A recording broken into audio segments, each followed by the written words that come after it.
Good morning.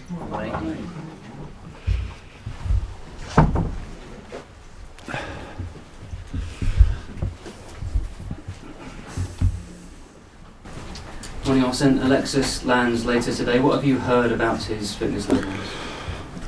Not a lot, because we were in doubt before the game, 24 hours before the game against Uruguay. We didn't know will he play or not. In the end, they decided to play him. It texted us back that he's in a good shape after the game. He came off after 84 minutes. And then we have to wait. I see him tomorrow morning and see if we can be involved in the squad or not. What will you consider when you think about playing him with all the games to come as well?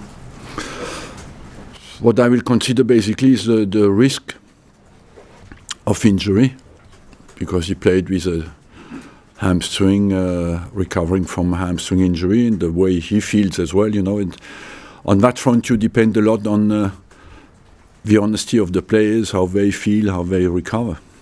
And the latest on Santi and Hector, please? Hector is out for 4 weeks. He got injured in the last 10 seconds against Spurs on a very strong tackle from Danny Rose. And Cazorla is still out. For how long, I don't exactly know, but he is still not even out in training. Big games either side of the international break. What are your early thoughts on facing Man United? But it's we go into the period of big games, you know, one after the other, and the way we deal with this kind of games will be very important in our position in the league and in our ambitions. And overall, I believe we are on a very strong run. I think of 16 unbeaten games, and we had a little hiccup against Tottenham at home, and we want to restart to win our games again, and that's a good opportunity on Saturday morning. Hi Arsene, you were quite outspoken about the possibility of Alexis playing for Chile. Now that he has played, what did you make of that decision, regardless of whether he's fit or not? You know, it's very difficult to make a definite assessment on that, because I don't know how bad his injury was, and you have to trust the medical people from Chile. I understand completely that Alexis wanted to play. These are qualifiers, you know, it's not friendly games. Chile is not in a fantastic position to qualify for the World Cup, and I understand that Alexis is keen to play for his country for such an important game. After that, it's a period of November. It's a difficult period because it's the first signs where some players have played many games. Most of the time, it's a decisive period in the Champions League because it's game number 5. For most of the clubs, it's a very important games coming up in the Champions League. In the Championship, the first decisive games can turn up. So, of course, it's a period where you can pay a heavy price, because last year we lost important players in November for long periods. Now, your international players, I don't know whether you know this or not, they travelled further than Manchester United's international players. Given it's an early kick-off and it's away up in Manchester as well, could that have an impact on this game?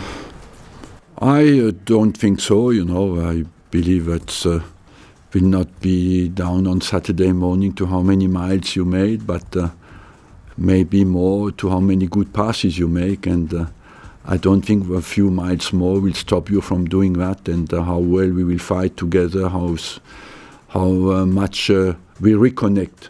You know, that is the most difficult part, is mental. When the players have been away, they've been under pressure for our national team, and to reconnect quickly with the club is the most difficult part. In the home dugout on Saturday, of course, will be a certain Jose Mourinho. How would you describe your relationship with him now? Look, I don't think I have to describe our relationship. He will fight for his team and I will fight for my team, and I think that's completely normal. Will you shake hands? Of course, I respect the ritual that is so important in the Premier League.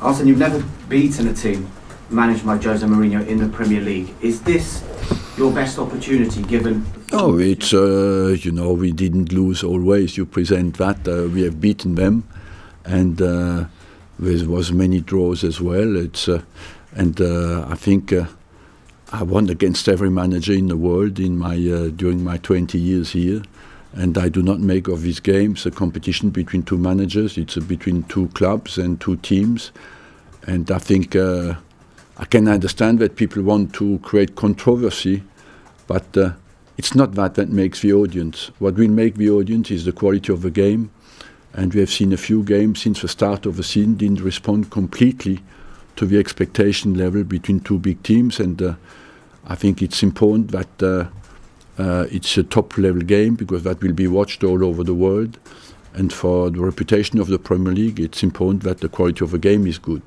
and that will be down to the players who are on the pitch. 10 years since a Premier League win at Old Trafford for Arsenal. Mm-hmm. What would a win do? Would it mean more than just 3 points? What would it do for the belief of your players? It will strengthen our belief, and like every big game, strengthens your belief when you win it. But it's not.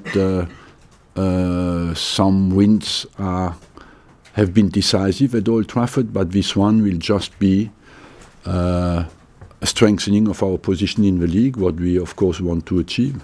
Are you surprised to see them so far off the pace at this stage? No, because they are not so far. If you look mathematically, they are not so far. With the 3 pointers, everything can change very quickly. We've played only 11 games, so I believe that there's no position at the moment with the big clubs who is definite, and nobody's definitely out. Thank you. No Zlatan Ibrahimovic, though. How big a blow is that going to be to Manchester United? Certainly they would prefer to have him, but we have as well players out, and let's not forget that last year the guy who killed us was Rashford. So let's not speculate on any weakness of Man United. I think if you look well, in 2016 we lost one away game in a whole year, and that was at Old Trafford. And so overall, on top of that, I think that is really the key game. It was a key game for us, and that's where we did not respond with the quality of a performance on the day. We did not only lose the game, but that's maybe one of the few away games in the whole year where our performance was not at the level. So we want to focus on that and respond with a strong performance, and after we have to accept the result. But what will be very important for me is that respond with a strong performance on Saturday morning. In that defeat last season, did Rashford take you completely by surprise? Yes, of course, because me less, maybe, because I watched him against, I think they played against a Danish team midweek, and he scored, and I could see straight away that this guy could be dangerous. On crosses, his movement was good. The way he moved in the box was strong. So, but yes, he took everybody by surprise because nobody knew him in England. In the light of Wayne Rooney's apology this week, I just want to ask you a general question about players' behaviour and their relationship with alcohol. Over the last 20 years, do you feel that it's less of a culture than it was? Yeah, of course. What advice do you give to young players about how to behave in their downtime? Just to follow instructions of their managers and their coaches. What are those instructions? Look, we have all been young. I think you have been as well, and we have not been all angels at 20 and 21. But overall, I believe that it's part of the youth to make mistakes, and after that analyze well. And I think all the big players who made big careers have that quality. They have assessment, a good assessment. All the big players made mistakes, but after they have a good assessment of a situation and they address it in a positive way. And in terms of ticket prices, a survey has come out again, shows that Arsenal have the most expensive season ticket. Are you slightly concerned that football is in danger of pricing out the less well-off football supporter? I believe that we have not the most expensive average price. We have so it's always, we have to be careful how you present that. And we have now for 4 or 5 years not increased the price of our tickets.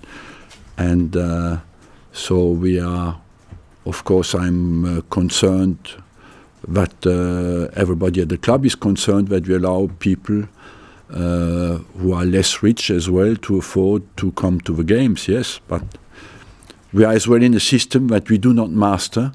That means when the wages go up at Man City, at Man United, or in any other clubs, we are accused if we lose our players to these clubs, and because we do not pay the wages that the players demand. So we are in a system where we have to live with the requests of and the demands of the players. Arsene, over the years when you faced Jose Mourinho, often he has the upper hand. How significant is it for you right now that you go into this fixture in a much better position and under a lot less pressure than he's under right now? I think it's Arsenal against Man United, and we have all won and lost games on both sides, you know, and you do not consider that you play against the manager, you play against the team, you analyze the strengths and the weaknesses, and that's it, basically. How significant is it, though, that you can open up a 9-point gap at this stage of the season? I mean, do you see it still as 2 title rivals going head-to-head? I don't think that I consider more our position in the league and to strengthen our position in the league more than the difference that we can make with Man United. And for us it's a very important game, because in the league we know we had an opportunity to go top of the league against Tottenham that we didn't take, and we want to respond straight away with a positive result. Thank you very much. Thank you. We'll take the mic.